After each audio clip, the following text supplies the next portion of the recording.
അന്താരാഷ്ട്ര തലത്തിൽ പരിശോധിക്കുമ്പോൾ ഇപ്പോൾ അമേരിക്കയിൽ പ്രസിഡന്റ് തെരഞ്ഞെടുപ്പ് നടക്കുകയാണ് എന്ന് നമുക്കറിയാം. പ്രസിഡന്റ് തെരഞ്ഞെടുപ്പിന്റെ പ്രൈമറി പ്രചാരണം ആണ് ഇപ്പോൾ നടന്നുകൊണ്ടിരിക്കുന്നത്.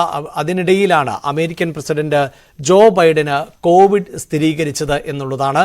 ലാസ് വേഗസിൽ യൂണിറ്റ് ഓഫ് US വാർഷിക സമ്മേളനത്തെ അഭിസംബോധന ചെയ്യാനിരിക്കെയാണ് ഇങ്ങനെ ബൈഡന് കോവിഡ് സ്ഥിരീകരിക്കുകയും ചെയ്തത്. ഡെലാവെയറിലെ വസതിയിൽ ബൈഡൻ ഐസൊലേഷനിൽ പ്രവേശിക്കുമെന്ന് വൈറ്റ് ഹൗസ് അറിയിച്ചിട്ടുണ്ട്.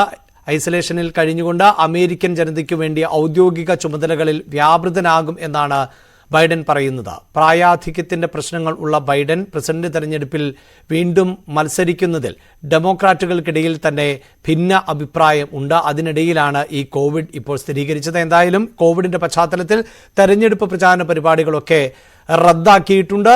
അദ്ദേഹത്തിന് ആരോഗ്യ പ്രശ്നങ്ങളില്ല എന്നും വൈറ്റ് ഹൗസ് അറിയിച്ചിട്ടുണ്ട്. ഇതിനിടെ ഈ പ്രചാരണ